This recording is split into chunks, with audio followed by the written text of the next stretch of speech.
Olá, eu sou Vitor Mingoni, presidente da Confederação Brasileira de Futebol Americano. Estou aqui para apresentar para vocês a regulamentação de registro e transferência de atletas que foi aprovada em Assembleia no dia 18 de fevereiro de 2020 e ela entra com a resolução 002 de 2020.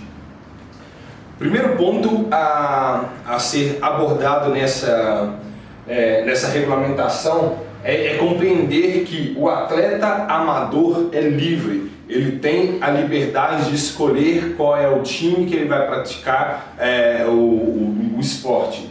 Então, o artigo 1º dessa resolução, o mais importante, é especificar que é livre a transferência de não profissionais, de atletas não profissionais, entre as entidades de prática desportiva, ou seja, os clubes, tá? Entidade de administração regional do desporto, ou seja, as federações e demais entidades filiadas e vinculadas à confederação.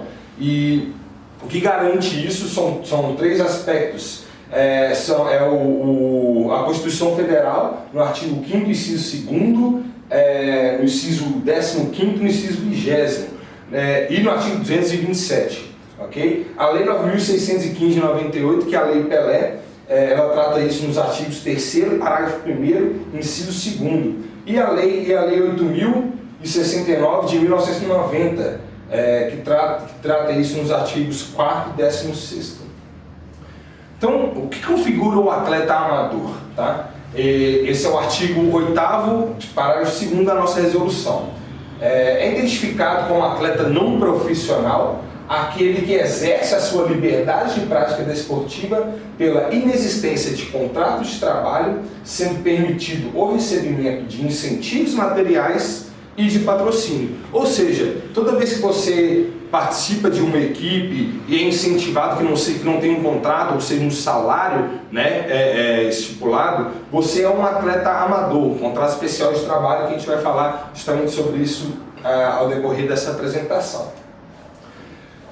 Um ponto muito importante dentro dessa regulamentação, ela está na nossa seção 2, capítulo 3º, é que a Confederação ela estipula agora quais são as categorias por faixa etária. Okay? A gente tem hoje 7 categorias. A categoria infantil, que são de crianças de 6 a 9 anos, sub-12, crianças que possuem de 10 a 12 anos, sub-14, que são crianças que possuem de 12 a 14 anos, sub-16, 14 a 16, sub-19, de 16 a 19, sub-21, que é de 19 a 21, e categoria adulto, que é acima de 21 anos, né? com 21 anos, pelo menos 21 anos completos no ano, até o fim do ano civil vigente. Okay?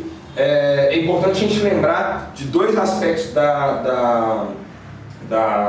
desse aspecto de categoria de faixa etária. Tá? Dois pontos específicos. Primeiro, é permitido que um atleta de uma única categoria inferior dispute competições e participe de seleções de uma única categoria superior. Ou seja, vamos supor que a gente vai tratar de seleções sub-21. Tá? A categoria sub-19 ela também pode participar da categoria sub-21 sem problemas nenhum. Okay? Então, ou seja, a categoria sub-19, a gente tem uma competição sub-19, a categoria sub-16 ela também pode participar da categoria sub-19. Tá? E para a categoria adulta somente, tá? É permitida a disputa de competições e participação de seleções de atletas das categorias sub-19 e sub-21, ou seja, acima de 16 anos pode competir também pela categoria adulta. Ok? Então, como que é realizado o registro de atleta? Porque essa resolução ela trata tanto de registro, tanto de transferência de atleta. Tá? O registro de atleta ele é realizado no sistema desenvolvido pela Confederação, utilizado pela Confederação para o seu gerenciamento esportivo, que é o sistema SGE, desenvolvido pela Big Media. Okay? O processo de registro acontece da seguinte maneira. Primeiro, a Confederação concede o acesso ao sistema para suas federações filiadas. Esse é o primeiro passo. Segundo passo, as federações cadastram as suas equipes e concedem para elas os acessos ao sistema. O terceiro passo, as equipes registram os seus atletas e colocam algumas informações obrigatórias lá, como o CPF, que é buscado no banco de dados da Receita Federal, nome completo, data de nascimento, endereço e e-mail, ok? E o quarto passo, que é o mais importante para a grande maioria da comunidade que vai assistir esse vídeo, é realizado pelos atletas. Então, ou seja, após o registro realizado pela equipe, o atleta ele vai entrar no link sge.cbfabrasil.com.br para ele criar o seu próprio usuário. Ele vai ter um usuário próprio lá e ele vai concluir as informações do sistema. Então ele vai colocar lá a foto 3x4 com fundo branco e blusa contrastante, documento oficial, etc. Ok? Pode colocar todas as informações que você achar pertinentes dentro do sistema.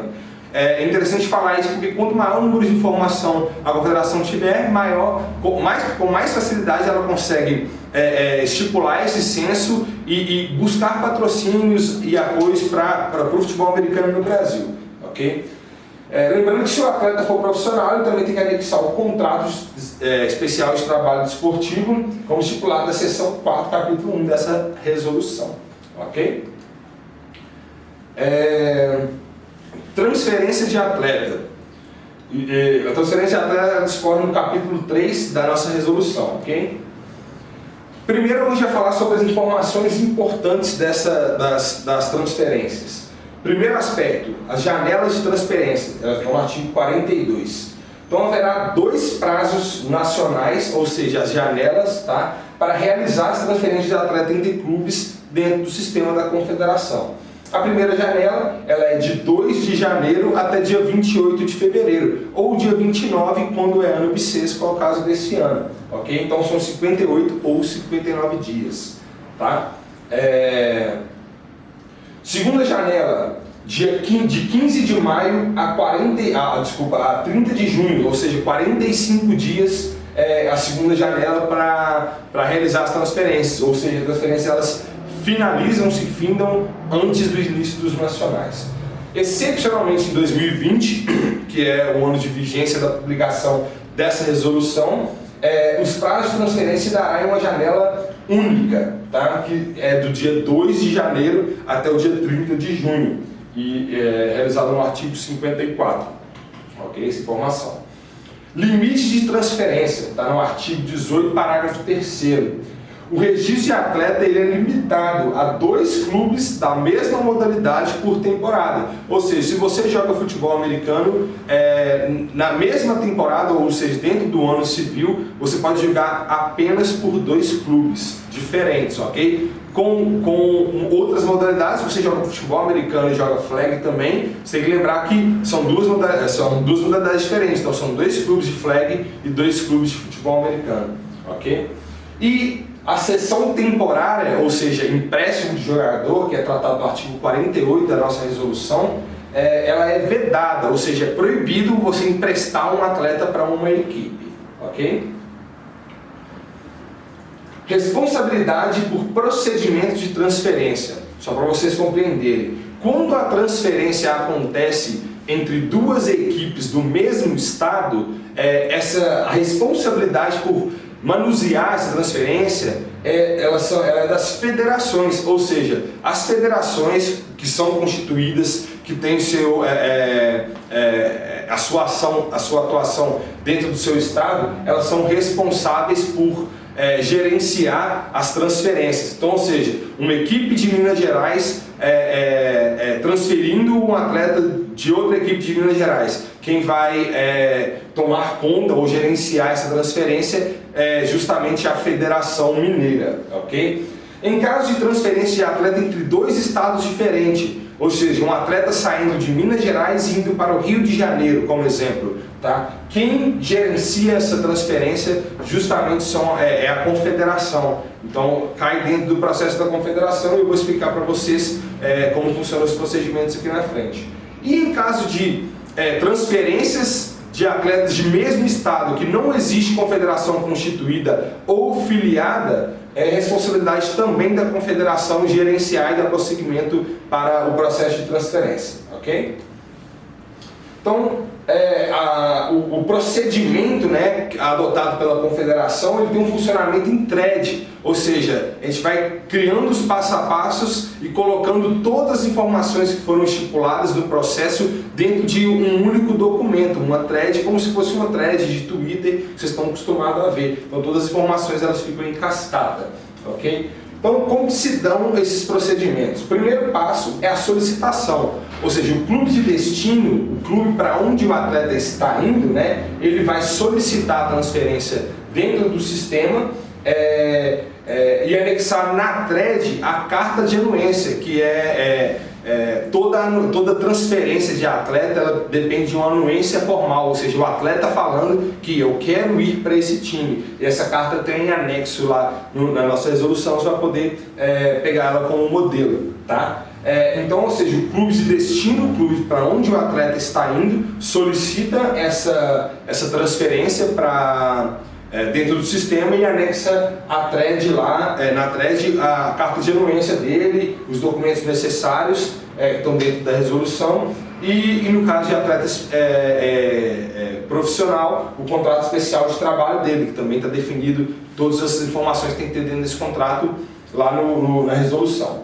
Segundo passo é a comunicação, ou seja, o sistema ele comunica todos os agentes que estão envolvidos dentro desse processo, tanto o clube de destino quanto o clube de origem, em caso de federações de estados diferentes, a federação de origem e a federação de destino, nesse caso a confederação também, tá? Quando é só uma transferência de atletas entre equipes do mesmo estado, somente a federação vai ser comunicada, mas as equipes tanto de origem quanto de destino são comunicadas também. Terceiro passo, a carta, tá? A federação de origem ela tem até 6 dias após o início do processo para disponibilizar uma carta de situação do atleta. Eles podem ver essa questão lá no artigo 37, dentro da thread do procedimento de transferência. Okay? Então, ou seja, a federação ela vai comunicar, né, vai comunicar dentro do processo de transferência que esse atleta ele não possui pendências dentro da sua federação, seja administrativa e financeira. Quarto passo, contestação. O clube de origem, ou seja, o clube que o atleta está deixando, ele poderá contestar dentro do processo de transferência, né, a transferência em si em função de alguma pendência administrativa ou financeira. Então, um exemplo, o atleta deixou o clube, né, e pegou um uniforme lá que ele tem que devolver. E aí o clube de origem ele vai poder contestar isso, né, a transferência, em função dessa pendência administrativa ou financeira. Sei lá, o atleta saiu deixando o clube sem pagar mensalidades. Desde que essa contestação ela seja comprobatória, ou seja, o clube de origem tenha condições de comprovar que o atleta de fato possui essa pendência administrativa ou financeira. Perfeito? Quinto passo, a negociação. Em caso de contestação, principalmente da equipe de origem ou questão de pendência financeira em relação à anuência da federação, as federações elas vão tentar chegar num consenso ou negociar para que se resolva, né, que tenha resolução todos esses processos de pendências e dê prosseguimento de fato para a transferência, ok? E por fim, após conferir toda a documentação e intermediar essas contestações, então, ou seja, vocês passem a conferência, a entidade que é responsável pelo processo, ela homologa a transferência e dá publicidade no boletim informativo diário, que vocês conhecem como BID, tá? Então, todo esse processo de transferência realizado, a entidade que é responsável por tocar o processo, por realizar esse processo, como eu expliquei nos slides anteriores, ela finaliza a transferência e no fim do dia possivelmente vai ser publicado no boletim informativo diário esses registros realizados, ok? Transferências internacionais, isso é um ponto muito importante realizado pela IFAF, tá? As transferências internacionais, toda transferência internacional, sem exceção, de atletas saindo do Brasil ou chegando no Brasil, independente da equipe, de qual atleta, de onde que ele jogou, tá? Todas as transferências internacionais, elas necessitam de homologação da confederação e elas passam por um processo dentro da Federação Internacional, a IFAF. Então a IFAF ela envia um ITC, né, que chama, que é um formulário de transferência, onde a confederação de onde ele está saindo, ela assina, a equipe de origem assina, a equipe de destino assina e isso aí é a Federação Internacional, ela homologa isso tudo, exatamente como é o nosso processo, entretanto realizado num nível internacional. As transferências da IFAF, elas possuem um valor. A transferência da Confederação Brasileira não tem valor, tá? Mas as transferências da IFAF, elas possuem um custo de 100 euros, ok? E esse custo ele é pago diretamente para a IFAF, e todo esse dinheiro vai para a IFAF, e ele é pago pelo clube que está solicitando a transferência. Por fim, é isso. Eu decidi gravar esse vídeo para pegar os principais pontos da resolução 002 de 2020, que trata sobre a regulamentação de registro e transferência de atletas, e para tentar explicar para a comunidade de uma forma mais simples, didática, como que são feitos esses procedimentos. Caso você tenha qualquer dúvida, nós estamos à disposição e esperamos sempre estar intencionando os esforços da Confederação para realizar a confecção desses documentos que vão ajudar a regulamentar e a fomentar o crescimento ordenado e sustentável do futebol americano no Brasil. Muito obrigado.